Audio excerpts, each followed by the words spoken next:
Unang-una, I would like to thank the Diskaya couple for giving Posting. Oo nga. For the first time, mga kababayan. Oh. I just May would like to pinangalanan. advise the Diskaya couple, Mr. Chair, na kung meron mang bulletproof yung sasakyan ninyo na yung magaganda sasakyan, gamitin na ninyo. Sa dami na Pagbaba sasakyan ninyo niya, ngayon dito, gamitin ninyo. Because I'm Sinumpis ka eh. very much concerned sa iyong security dahil sa ang dami. bibigat ng mga pinagsasabi nyo dito, hindi niyo alam, kahit na yung congressman na binanggit ninyo, walang interes sa buhay nyo. Merong gustong sasakay, halimbawa mga taga-kaliwa o mga NPA dyan, Oh. para guguluhin itong Pilipinas. Lalong-lalo na kayo, mga tapos may realista. ituro doon sa mga congressman, gulo na ang Pilipinas. Baka magiging Indonesia tayo nito.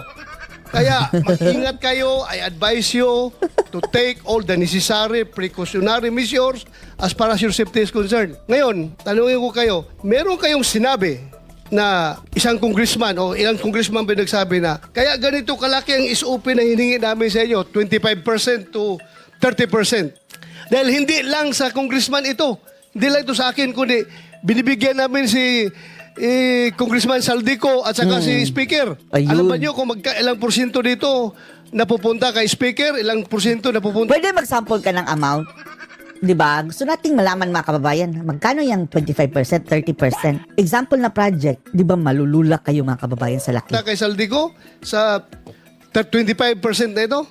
Wala po. Dahil ang narinig ko lang po ay para lang po kay Saldico at kay Speaker. Yun lang po ang narinig ko, yung 25%. Hindi dinaya nila tambalustos mga kababayan. Pero wala na po akong idea sa iba. So, ma-presume natin by this committee, you want to make us believe that yung 25% na binigay mo doon sa congressman, lahat yun mapupunta kay Saldico at kay Speaker o mayroong naiwan sa kanya? Narinig ko lang po sa bibig po ng mga kausap ko na mga politikong personal ko pong nakausap. Kasi yan po ang lagi nilang pinagyayabang. Lalo pag may lasing na po akong kausap na na politiko. Lasing. Usapang lasing pala ito. Siguro mo ito, dahil alam mo, Teka muna. This Yan na nga narinig niya eh. Sinabi. not a laughing matter. Teka muna. This is not a laughing matter. Teka This muna is a very kasi baka mamaya lasing yung kausap mo kaya niya nasabi yung 25%. Pag tinatawagan din po ako, lagi din pong pinagmamayabang na pinahihingi na po sa taas. Sa taas. Kahit hindi sila lasing, ganun ang Yes po, sinasabi. pinahihingi na po at pinakukuha na. At nagmamadali pa kami, halos magkandara pa kami kung saan namin kukunin at uutangin. At katunayan nga po, yung inutangan na po namin ngayon ay yung bangko po ay sinara na po. Pero sinasabi nila kaya ganito kataas, 25%, sabagat ibang bahagi nito ay napupunta kay ganito at saka kay ganito. Pero wala ka namang kakayahan para I-trace. sumiin mo kung talagang naibigay kay ganon at saka kay ganon yung party niya. Tama? Yes po, Your Honor.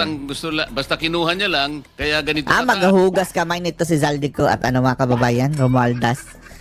Ang makakapag-ano lang nito, una, kung aamin yung kongresista na napunta talaga sa kanila. Pangalawa, kung ang kongresistang iyon, siya na ang magsabi na, ibinigay ko kina Tamba at Zaldico. Sana nga mayroong kakanta dyan. Marami pang idadaanan mga kababayan bago talaga matumbok itong si Zaldico at Tambaluslos. sapagkat Pero at least ito na. pinakikita niya sa'yo. First step na. Hindi lang para sa kanya, sapagkat meron pa rin siyang bibigyan. Ganon ang Opo, hindi po. napagkakaintindi mo. Ang danilig ko po sa kanila ay sa 25 na yun, wala pa siya doon. Wala pa siya. Wala pa siya. So wala pa siya ron. Opo. Animal. So, ang dami pala. Yun po ang mga narinig ko madalas. Yun lang po ang narinig ko madalas. Sa Kung ano lang po taas. ang narinig ko na 25, wala pa daw sila doon. Wala pa Sabihin. sila. Opo. Kay Ang dami, Speaker at pero- kay Zaldico. lang yung 25? Yun po ang narinig ko lang. Are you done, Senator? Meron ka bang pictures? Thank you, Mr. Chair. Thank you, thank you. Senator Sherwin. Hindi, one word. Pumalag si Junggoy mga kababayan. Meron ka bang litrato ng mga Pera. nila? Pictures o Kadalasan po, CCTV? maingat po sila at ayaw nila. At syempre kami naman po ay ayaw po naming ma-intimidate naman po sila. Opo. Saka ayaw po nila. Kadalasan po, syempre ang pagtatag po, kadalasan sa office o di kaya sa hotel, kinukuha. Sa Pinay yung sa hotel. Pero kaya mo silang i-identify kung sakasakaling dumating sa pagkakataon na yon. Yes po, Your Lahat ng Honor. kumukuha para I-identify, tawagin dyan sa Senado. Cherogate. nila, allegedly, kaya mo silang kilalanin, i-identify, sapagkat kilalang kilala. Tawagin. Yes po, Your Honor. I love it. Mr. Sige. Diskaya, The names. sigurado ako The i-deny names. yan ng mga pinangalanan nyo. Pero tawagin nyo muna, baka aamin. No, sigurado. Sigurado, 100%. Pero baka yung 100%. Oh, tapos, kunin yung lie detector test ni Rafi Tulfo. ibang mga ebidensya Binibida. na magpapatunay na sila nga ang tumanggap, sila ang kausap nyo. Tulad nga yung CCTV or meron bang mga deposit slip or merong mga any evidence na magpapatunay na itong mga pinangalanan nyo kanina totoo yun?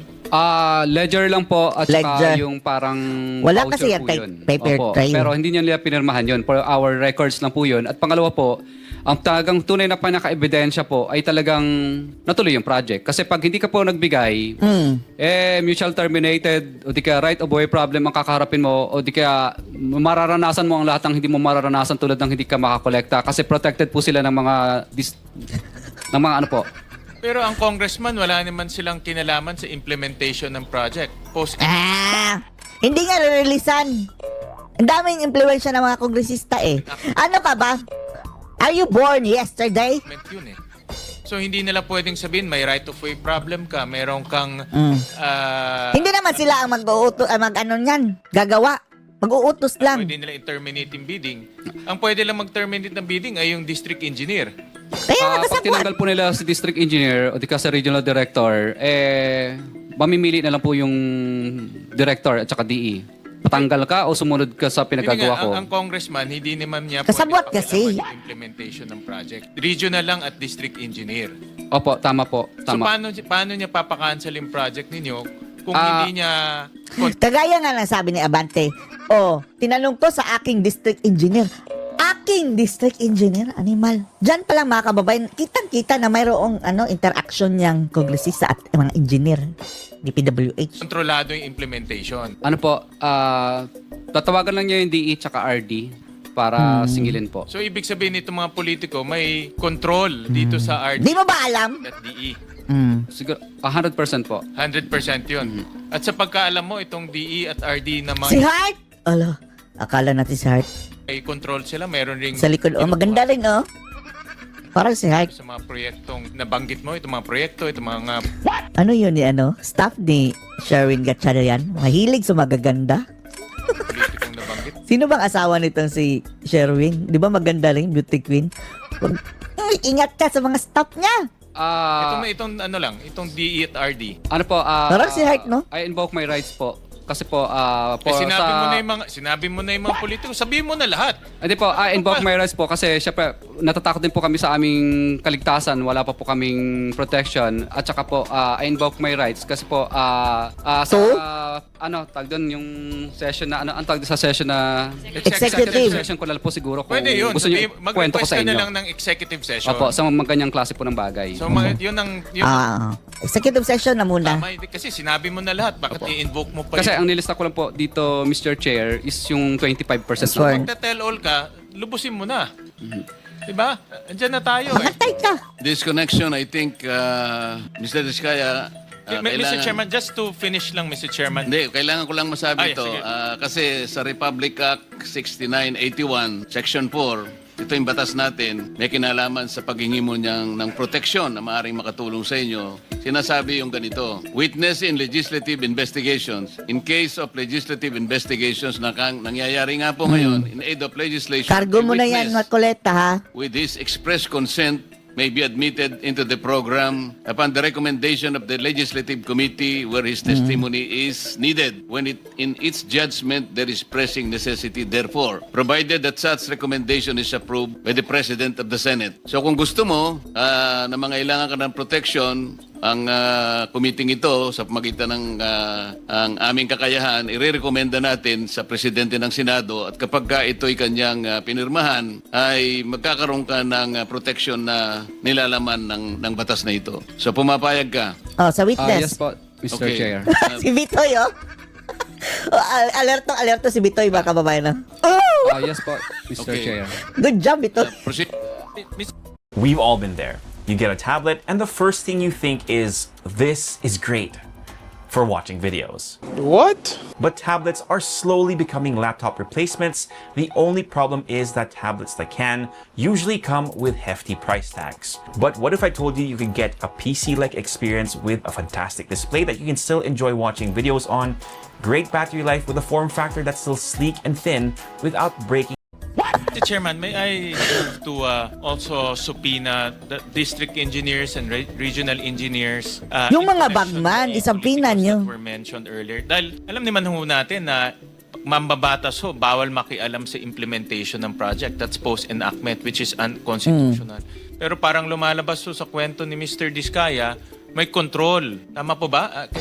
Can you Taranta confirm na. that may control yung 100%. implementation ng project? Hindi mo ba alam Yes yan? po, Your Honor. Which is unconstitutional, Mr. Chairman. So maganda marinig na ho natin diretso sa district engineer at sa mga regional Sabina. engineers itong ginagawa nilang Unahin niyo muna yung Parang may na-mention. collusion Merong sindikato na between the politico and the district Hello, engineer Heart. Parang si Heart, oh. regional engineer. At the same time, Mr. Chairman, there was a request for And then mga kababayan, di ba maraming ganyan mukhang babae and akla pala. executive session.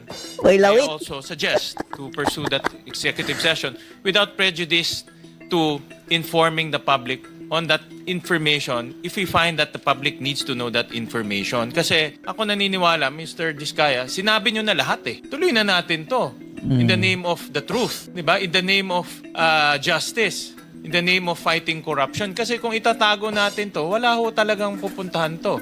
But we will allow you, with the permission of the chairman, may executive session. Executive session muna and then i-refer mo na sa abogado. Dahil mahirap na mga kababayan ma-technical. Without prejudice, kung ma-determine namin na kailangan malaman ng publiko, then dapat ulitin natin dito. Sige, agreed. Upon may advice po ng lawyer ko, sige daw po. Bakit Ano yung sige? Ano tinatawanan? yung sige? Okay. Sige po. Sige. Hindi, ang tanong niya... No. Pwede po sabihin ngayon dito. Ang tanong ni Senator Gatchalian kung Go ahead with the executive session and then kung safe to say na isa publiko. Sorry po, Mr. Chair. Willing naman po ako na kahit dito na pag-usapan. Pangalanan mo yung mga district engineer, regional engineer na merong kasindikato yung mga politiko. Sige, go. Pangalanan mo na yung politiko, di tuloy mo na. Mr. dito po, Chair, dito I po. agree with the manifestation of Senator Sherwin. Please do not be selective. Pag binanggit mo na, nagbanggit ka na ng mga kongresista, mga ibang personalidad, banggitin mo na lahat. Nandito ka na eh. meron ka pa bang babanggitin bukod sa mga nabanggit mo na kanina initially Baka mabanggit si Jinggoy na mga opisyales ng DPWH? Mr. Chair, ito lang po kasi ang mga personal po ko pong mga hindi ko po kayang banggitin yung experience po ng ibang mga contractor po. Dito lang po sa experience, personal knowledge ko lang po. Sige, bigyan mo lang kami ng kopya kung ayaw mo banggitin. Pwede ba? Nandito na sa kanyang sworn statement. Okay. Andyan. Meron siya sa sworn statement. Nabanggit na yung iba. Sworn Yung mga statement. ibang personalities. Minsan ito si Jinggoy mga kababayan na nanggugulo. Kaya banggitin? Nandito lang po sa loob ng aking sworn statement po lahat. District Yung mga pangalan. engineer, Nandito rin po. dito na rin, district engineer, Oh, regional andyan naman pala. engineer, yung mga nagsasabuatan para ipiting ka at I guess lutuin na rin yung project. Ito po, pwede ko pong bakit? kung sino po yung mga congressman, sino po ang mga district engineer na nakakasakop doon sa lugar ng congressman po na yun na hindi na isulat dito, pwede ko pong Sandali lang. May binanggit ka kanina rito sa paragraph 22. Halimbawa, si Regional Director Eduarte Berhilio ng DPWH Region 5. Nandito ba siya? wala po. Ayun, nandito Ayun, pala. ayun. Ayan. Ayan, mga Nabanggit kababayan. mo rin si District Engineer Henry Sige. Alcantara, Let him talk. DPWH Bulacan East at Bulacan First District Engineering Office. Nandyan po ba? Nandito din po. O yan. Sige. Senator Gatchalian, nandun yung dalawang opisyales ng Na pangalanan. DPWH na binanggit niya sa paragraph 22 ng kanyang sworn statement. Oh, paupoy na kaagad dito. Tawagin. Lido, Henry. DE Henry Alcantara po, for example, binibigay po namin yung 25%. Opo. Para po dun sa, hindi daw. Narinig ko. 25%, hindi pa po kasama yung parking. 5 kasi ang parking o May pass-through. parking pa? Meron ka dito sa number 28, may binigyan ka raw 30%. Yun ang malaki. Yun ba pinakamalaking... Oh, si Roman Romulo. Yun naman po kay Kong Roman Romulo po yun. Para kay Kong Roman Romulo, sabi ni D.E. Aris, bali, kaya po naging 30 yun kasi 25% para sa Spacker. taas at Ah, 5% dali Sino ko. yun nasa taas? kadalasan po Kumain na si Bitoy. open secret naman po ito eh. Secret na open. Ano po, ang tinuturo nila madalas si Saldico at saka si speaker po kadalasan ang sinasabi nila. Opo. Okay. Tapos yung 5% naman po para po kay Congressman Romulo pag insertion. Pag hindi naman po insertion, NEP, mabababa ng kapiraso. Yung pinakamalaki, 30% yun na shell out mo. Kasi po kasama na po doon yung insertion. Yung parking fee o pass-through. Kaya naging 30. Pass-through. Yes, I understand. Kaya nga, yun ang pinakamalaki. Kasi yung ordinaryo, 25%. Correct? Opo. Dati Jinggoy, magkano? Po. Alright. Nandito na si Mr. Chair, may masingit lang ako, Sen. Tanungin ko lang si Curly Discaya. Mr. Chair, so kung 30%, may 5% parking, 35%, ilan na natitira sa proyekto? Hindi po. Kanina po, kaya pinagsama po yung 30. Kasi isang hingian lang po ang ginawa nung ni D.E. Aris at pinabigay na lang doon sa secretary na si Secretary Ann. So ngayon po, bali kaya naging 30 yon kasi 25% doon para sa taas. Tapos yung 5% doon para kay Kong Roman Romulo as insertion. Yun lang. Yung parking fee. Parking fee, Parking sorry. fee. Oo. So, Kaya naging parking pinag-plus fee. po yun, naging 30 kasi isang hingian lang ginawa. 30. Wala na kayong nilalagyan pa na iba na binibigyan sa LGU maybe para pirmahan yung mga kung ano man yung kailangan pirmahan para matuloy yung Meron proyekto? din yan. Wala natin Sa doon. LGU, kadalasan wala po. Wala. Wala na, walang pakialam doon. Magkano po ang kinikita nyo naman kung binigay nyo yung 30%, magkano po ang binabawas pa ninyo doon sa, for example, 100 million, 30% po yan, that's about 30 million. So may 70 pa. Magkano po yung, syempre, tatrabahuin nyo, magkano kailangan ang kikitain nyo pa dyan? Kadalasan po ang natitira na lang sa amin, minsan pag minalas-malas, lugi, kung sinuwerte, minsan 2%, 3%. Pag sinuwerte pa, 5%. Paano? 2%, 5%? 3 to 5% po, minsan ang natitira na lang. Minsan lugi pa. So 70, bawasan mo pa ng 5%, so 65%. Tama po ba? Paano kayo yumaman kung ganun? Opo. 2% Ito po lang. ba ang ginagawa niyo yung proyekto? So matatawag natin substandard dahil para kumita kayo, para maibigay ninyo yung komisyon, bawasan ninyo yung bakal, bawasan ninyo yung mga semento para may mayabot lang kayo. Tama po ba? Hindi po, wala pong substandard, tama pa rin. Para sa kasi hindi po siya Hindi aamin yan sa puntong ganyan mga kababayan dahil Diyan sila madadali niyan. papasa sa testing ng DPWS pa rin at ganoon din po, hindi po Ang question mga kababayan, ang nag-certify din na pasado sila, DPWH din. tatanggapin ng Mr. warranty Vizcaya, ban. Hindi po. Ay, hindi ako naniniwala na Kasi, ganito na lang. Kumuha kayo ng independent na taga-check kung substandard o hindi. Sige, yan na lang. sa DPW, kasabwat na ho ninyo yung district engineer at saka regional director.